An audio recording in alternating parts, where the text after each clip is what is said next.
I'm very excited to present Colleen Velo. She'll tell you a little about herself, but I'll tell you why I wanted her to come and give this talk.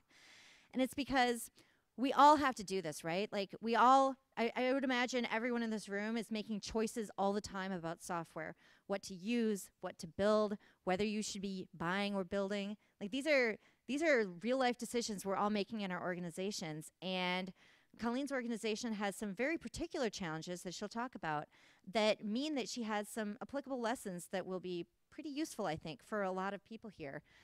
So give it up for Colleen Velo.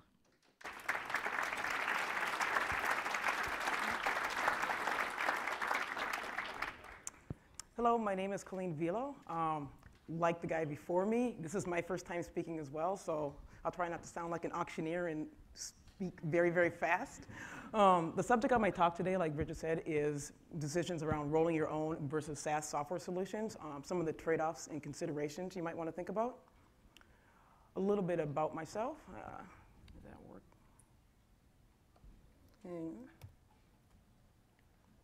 Sorry about that. A little bit about myself. I have been a systems engineer / cloud admin for the past 18 plus years. In later years, more in the cloud admin space, but a lot of the issues that one faces, whether traditional sysadmin or in the cloud admin space, are the same. I currently work at Bloom Health, which is a company that does software for a private health exchange. The agenda, I want to go over the different classes of software choices that you might want to make, some of the considerations / constraints you might want to take into account, and what are some of the different use cases for each of the classes of software. Interspersed within those points is going to be what Bloom does and what Bloom has to take into account for their software choices. So let's talk a little bit about Bloom. Bloom, like I said, builds software to host a private health exchange. We partner with various employers, their employees, manage their healthcare benefits through our web portal. Because we deal with health data, we have to be HIPAA compliant. We are audited every year, both by our health partners as well as by independent auditors, because we do handle PHI data. For those who want to build their acronym list, PHI just stands for Protected Health Information, and HIPAA stands for Health Insurance Portability and Accountability Act. So there's your two acronyms for the day. Another unique thing probably about our company, especially being in the healthcare space, is that our entire infrastructure is based in the public cloud. We happen to use AWS. So the burning question, what is the best approach? The defining answer is, it depends. Some of the considerations and constraints, by no means is this an all-inclusive list, would be cost, obviously, and not just software costs, labor costs can factor in there as well. Support, both support that you might have to do on your side as well as the support available from the company and how good the support is from the company. I think pretty much everyone in the room has had a case where you've bought some commercial software, comes with support, but then when you actually try to leverage the support, you end up solving the problem yourself in a lot of cases. What's the bandwidth of your internal resources? If you're a small shop or if you're a startup shop, you may have one platform ops person or tech ops person, whatever the team name it happens to be called. Company policies, depending on which sector you might be in, there may be some policies around how much open source and in what cases you can use open source as an example. And security. In regulatory, in some of the finance and some of the healthcare industries, obviously this is front and center, but I would argue no matter what industry you are in, this should be taken into account. The different classes of software choices. SaaS, software as a service, is a very popular one. There's also the commercial where you host it yourself. You can certainly roll and create your own solution, and then there is open source. So Bloom's approach is we do a hybrid. We leverage all four software choices. We leverage most heavily the open source choice. We do use some SaaS in some situations. In a couple of unique cases, we use commercial, self-hosted software, and there are some niche cases where we've had to roll our own software. So some of the considerations and constraints that Bloom has to take into account. Not surprisingly, since we are in the healthcare industry, security is front and center. Like I said, we do get audited, so we always need to make sure that we're in compliance with HIPAA. Some of the stipulations, but certainly not limited, our data must be encrypted, in transit, and at rest. And we must always maintain the principle of least privilege. And all that means is people should only have access to the minimum amount of PHI data that they need to do their job. Another thing that we have to factor in being a smaller company is cost, both software as well as labor. And tying into that last point, we do have limited resources, again, being a small shop. Some of the advantages of using software as a service: there is commercial support for it. Sometimes you do have to pay extra, but it's always available. Ideally, there should be minimal maintenance. Upgrades should be handled by the vendor. And obviously, since you're paying the monthly or the annual cost for it, you want it to be stable. Some of the disadvantages that one might encounter: there is an ongoing cost, whether it's monthly, quarterly, or annually. There is a lack of customization that you can do usually. It's more one-size-fits-all model. And the feature roadmap is controlled by the vendor. Some of the cases where it might be handy to use SaaS: utility software, if you have like a ticketing system where you don't necessarily want to roll your own and have it heavily customized or need it heavily customized, you could certainly use it for that. In cases where it's business critical, you might want to use SaaS for that. Sorry about that, keep hitting the wrong key. And in some rare cases where the company may have a policy where they would prefer you not to use open source. Bloom does, like I said, use SaaS fairly heavily. We use AWS Cloud. Technically speaking, that's really infrastructure as a service, but there's a couple of software things underneath that umbrella that we make use of. One of the things we make use of is a software thing called CloudTrail. Basically, that logs all API calls to your AWS account. And again, because we get audited, we are often called upon to say, you know, how many times has a user logged in the last 3 months? How many times has this particular S3 bucket been accessed, et cetera. So we do use CloudTrail. We actually use another SaaS service in conjunction with CloudTrail called CloudChecker, which ingests all of our CloudTrail logs and provides a Splunk-like search interface on top of that.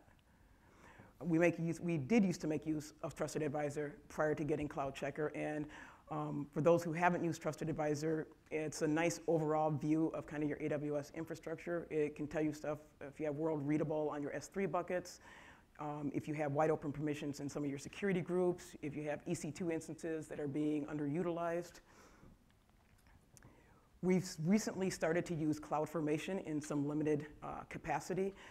That's the ability, we use it actually in conjunction with Troposphere. That's the ability to be able to spin up and down EC2 instances.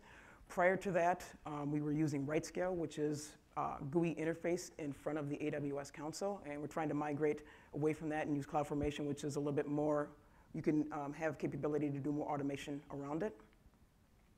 We also make use of Elasticache, and we use that to kind of move away from sticky sessions. Since customers use our web portal to do their shopping, prior to using Elasticache, we would tie them to kind of one of our back-end application servers. And in order to be more flexible and be more scalable, we wanted to move to Elasticache to hold that information. We are planning to use RDS. We're not using that yet for our MySQL backend. Right now, we're in the traditional master-slave configuration. RDS has since been moved under the AWS HIPAA-compliant umbrella, so now we can use it. That's another point that I had forgotten to mention. AWS really is trying to get into the healthcare space. They have a page, which unfortunately I don't have here. They have a web page where they list all of the services that they have deemed HIPAA compliance. So we obviously follow that space pretty closely. Another case where we use SaaS software is in the Atlassian suite. We use it for our ticketing system. We use Jira for that. We use Confluence for our company wiki. And we also use HipChat for our company IAM. Docker Hub is another case where we use it. We do use it with a private registry. We are in the process of tipping up our own private registry, but at the moment we're making use of Docker Hub. We use GitHub, and we do use the GitHub in the cloud. We don't use GitHub Enterprise. The main reason for that is we wanted our entire infrastructure to be cloud-based so that our company could become a smoking hole and the business could continue on without a hitch. And as I had mentioned before, we make use of CloudChecker as well. We also heavily use SaaS software for our monitoring. And this was a case where, early on in the company, we wanted to get it up and get it running very quickly without having to do a lot of rolling your own solutions. We make use of Stackdriver. Stackdriver is used for monitoring a lot of our basic system statistics, CPU, memory, disk space, et cetera. However, one of the nice things about using Stackdriver is that it does integrate very nicely with AWS. So as soon as we spin up an EC2 instance, if we tag it appropriately, it automatically goes into the group that we need for Stackdriver. It can also monitor nice things like non-provisioned IOPS. So you can set up alerting on those, and if you're continually bursting through those, you can get an alert before you start to have performance degradation. It also allows ingestion of custom metrics, which can be nice. We also use New Relic for our application monitoring. We use that more for the JVM stack, how certain calls are functioning within the application. We make use of Groovy with Tomcat for our applications. Pingdom we use for monitoring a lot of our endpoints, and all three of the above tie into PagerDuty, which is what we use for our alerting system, as I imagine a lot of people do use here as well. For commercial software, a lot of the advantages and disadvantages are very similar to SaaS. You have commercial support, you have minimal maintenance, and I did have to put a star by this because I'm sure pretty much everyone in the room has had the case where they've bought some commercial software and the maintenance was far from minimal. In my case, the horror story was I was working, not at this particular job, but a couple of jobs back, I was working with WebSphere fairly early on in its release cycle, and it was an extremely bumpy road. We pretty much worked around the clock to try to keep that up. So ideally, minimum maintenance, and again, ideally, you're paying the money for stability. Some of the disadvantages is there's usually a large upfront initial cost for it. Again, there's a lack of customization. There's, again, the one feature fits all, the one size fits all. And upgrades and maintenance are handled by you. Generally speaking, it's usually not an issue. However, if you're using some self-hosted software, and Atlassian comes to mind here because you can heavily customize both Jira and Confluence, and again, not in this job, but a couple of jobs back, we were using self-hosted Confluence, and people customized it, to the ends of the earth, and every time you had to run around and do an upgrade, you always had to back out all of those, or back out most of those configuration changes, do the upgrade, bring those back in, and do tons of testing. So sometimes that can be very time consuming. And again, the feature roadmap is controlled by the vendor. So like I said, there's a couple of specific cases where we do use commercial self-hosted software. One of the cases is we make use of Splunk for our log aggregation. And the reason why this is self-hosted as opposed to using a SaaS solution is our Splunk logs do contain PHI data in them, so we need to make sure that the data is encrypted at rest. Another reason why we use Splunk as, say, maybe like Logstash or Loggly is it does have a lot of nice integrations. One of the big add-on pieces that we wanted was Splunk Enterprise Security. It's an add-on piece to Splunk, which has a lot of highly tailored searches around security items. So it gives us a very nice, easy portal to report, number of logins, inactive accounts, malware accounts, a bunch of IDS, intrusion detection statistics as well. And it makes it very easy around audit time to be able to aggregate that data. Another nice thing is that Splunk does have a lot of integration. Not to say that Loggly and Logstash don't, they also do, but generally speaking, if there's a third-party product and they have an integration piece, they almost for sure have it for Splunk. One of the places where we do make use of that is we have OSEC, which is our host-based IDS system that we use in the cloud, and that ties in very nicely with Splunk. One other case where we do use it is we use the Casper suite for Mac provisioning. One of the reasons we're using that outside of the obvious one so that all the machines, all of the Macs are provisioned the same is for security policies. Again, we have a security policy where you cannot have your machine unlocked and unattended to for longer than 5 minutes. And so there is a policy rolled out that enforces that. It also gives us an audit trail, again, for when audit time comes around for us that we can provide back to the vendor to make sure that we're installing all of the latest patches and we can have an audit trail to prove that. We do also have a Jira self-hosted system. So we have two different Jiras. We have our bulk Jira ticketing system is SaaS as a service, but there are some cases where we do have to have tickets with PHI data in them, and for that, we need our PHI Jira ticketing system, which is self-hosted.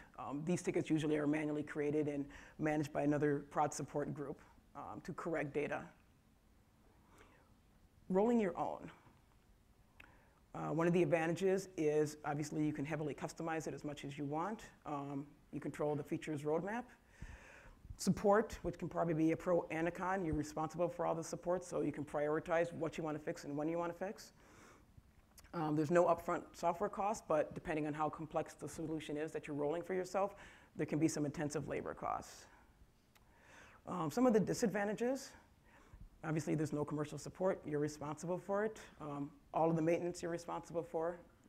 Stability while you're rolling out any new software product, whether it's commercial or your own, there is that initial stability phase that you have to get through. And the other thing is that the in-depth knowledge of how this is built is usually limited to one or maybe a couple of people. So as long as those people are on site, not on vacation, or haven't left the company, all is good. But going with Murphy's Law, as soon as the person leaves the company, usually something critical will break in this custom solution, and people have to dig and try to figure it out. Some of the use cases where you might want to roll your own, highly specialized needs, some niche cases. There's the obvious one where some people like the challenge of just being able to roll their own solution, and if there's no open source option available. And another thing is if you want to minimize cost for it. So Bloom does have a couple cases where, due to some of the constraints, we did end up rolling our own solution. One case is our SFTP file exchange. Again, because we have to be HIPAA compliant, there's a lot of regulations around data being stored at rest, and we exchange a lot of what we call 834 files with our different health partners. And if you've never had to see an 834 file, count yourself very lucky. It is much more gross to look at than an Excel file. But because there's a lot of manual processes, or in general, a lot of manual processes involved with the customer sending us the file, because a lot of times they don't have it automated on their end, there's always a case or a chance where the file might arrive chock full of PHI data and unencrypted. Since we store it in S3, we have to write some wrappers around it to make sure that no matter what, that data is always encrypted. Also, we have to maintain, again, the principle of least privilege. Different groups within our company work with different types of the 834 files, so we have to make sure that the right group gets the link or gets the URL link to pull down the file, and no other group gets it, so we've had to wrap that in as well. Another case where we had to roll our own was with our dynamic service discovery. And this was more a case, not so much security, but the options available at the time that we had to roll it. This was back in 2013. And at that time, I think Council was not available yet. And I think etcd was on version 0 at the time that we were trying to get this up and going. And we had looked at Zookeeper as well. That felt like a massive overkill. So we ended up rolling our own, we called it BH Store, our own dynamic service discovery, which is based on Redis and uses the publisher and subscriber model. Obviously, since that point, there's a plethora of alternatives for dynamic service discovery, and we're in the process of moving over to Council. One of the nice things, and one of the reasons we landed on Council is out of the box, it has support for multi-data centers, and so if we wanted to have an active regions in AWS, we'd be able to get that going with this. And it has good scalability and a lot of flexibility around the key value pairs. The last class of software, but certainly not least, open source. Some of the advantages is there's usually a good community around it. You have the ability to fork and customize it and even develop new features and submit a pull request back. There's no upfront software costs. And generally speaking, I will asterisk this, it's usually pretty stable. Some of the disadvantages, commercial support can be hit or miss. There seems to be more commercial support springing up for open source products now than there was in the past. Upgrades and maintenance are handled by you usually. Some of the cases where you might want to use open source, minimize cost. It is free, and I'll put free in quotes because obviously you still have to build it and host it yourself. You can customize it if you want. You don't need to reinvent the wheel necessarily. And if there's cases, I'm not sure how much true this is anymore, where official vendor support is not required. So like I said, Bloom uses open source fairly heavily. We make use of Vagrant for the developers to test all of their features before uploading it into GitHub. For our current configuration management system, we're making use of Chef Solo. We are, however, migrating that to SaltStack, mainly because we're moving more into a Docker environment. And so the idea with Docker is that you have your application packaged up in a container. Most of the configuration is already done, and when you upload it into said environment, the only things you should have to change are environment-specific things. So SaltStack is a little bit lighter than Chef Solo for just doing minor tweaking, i.e. database passwords or endpoint URLs. We also make use of it with monitoring. We make use of Graphite, and we mainly use that for our application historical monitoring. We also use OpenVAS for our vulnerability scanning. We use Packer for our AMI burning. So kind of in summary for the different software choices and why Bloom chooses like open source versus SaaS, versus rolling your own. Like I said, open source is our most used case. One thing is cost minimization. Another thing is that it allows us to do customizations without having to reinvent the wheel. For SaaS software, we've tended to use that for our business critical components where we've had to get it up and running, but we've needed it to be stable without having to do a lot of work and refactoring for it. So in this case, AWS and for our monitoring. Again, and tying in with that, we have minimal maintenance with that. For commercial, the main reason that we've used that has been mainly wrapped around security. Places where we've had PHI data and we've had to make sure that that's secure. And where we've needed an off-the-shelf solution. In the cases where we've had to roll our own, some cases where, at the time, other solutions weren't available, and if we had specific use cases, although oftentimes we've been able to move on to an open source solution. So kind of in summary, some of the takeaway points. There's really no definitive rule on how to choose. It's going to vary company by company. However, when you are choosing, I would recommend being aware of all of your considerations and your constraints. Another thing to remember is one solution isn't all-encompassing. A lot of companies, I'm sure, are probably using somewhat of a hybrid approach. And probably a key thing is what makes sense today may not be a good fit for tomorrow, so don't be afraid to shift from one software solution to the other. Another thing that I'll bring up is as you're going through and trying out all of these different software solutions, if you don't leverage, I'm sure pretty much most of the people in here do leverage meetups, but if you don't, that is a really good way to kind of hear the horror stories or the good stories from people of how their particular software solution is working, and you don't have to necessarily go through the marketing hype for that. Are there any questions or comments? Wow, thank you so much, Colleen. We will take questions, I'm sure, but first I just want a round of applause for Colleen.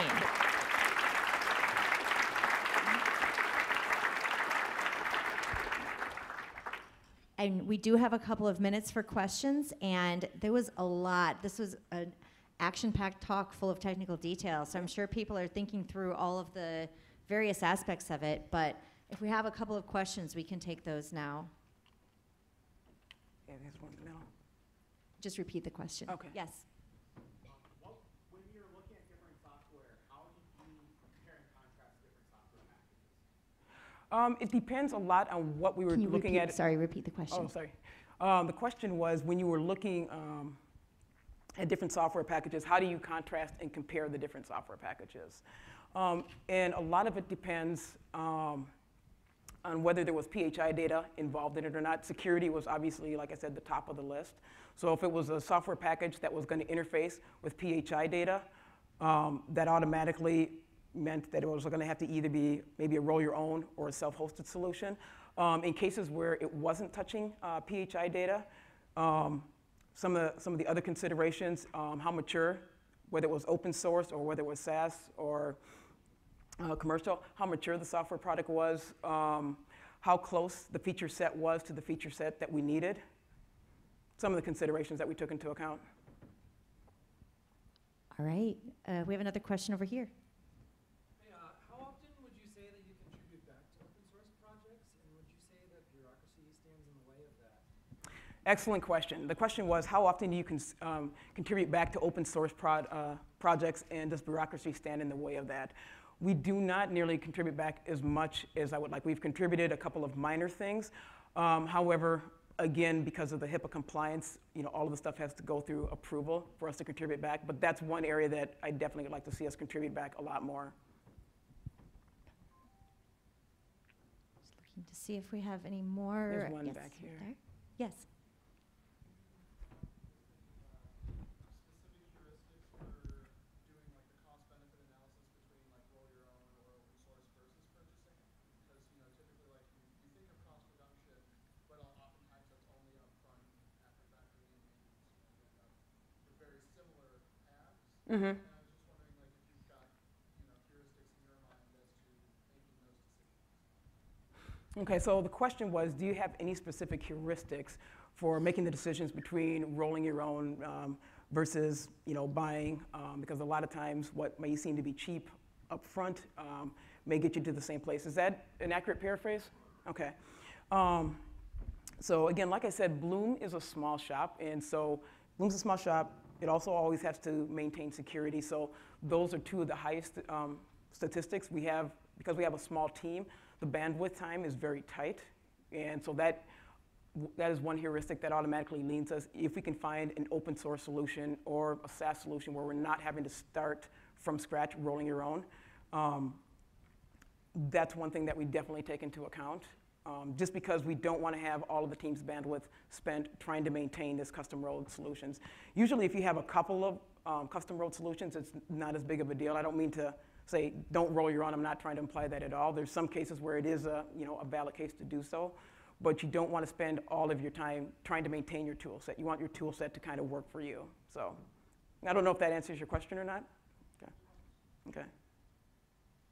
All right. Fantastic. Again, another round of applause for Colleen. Thank you.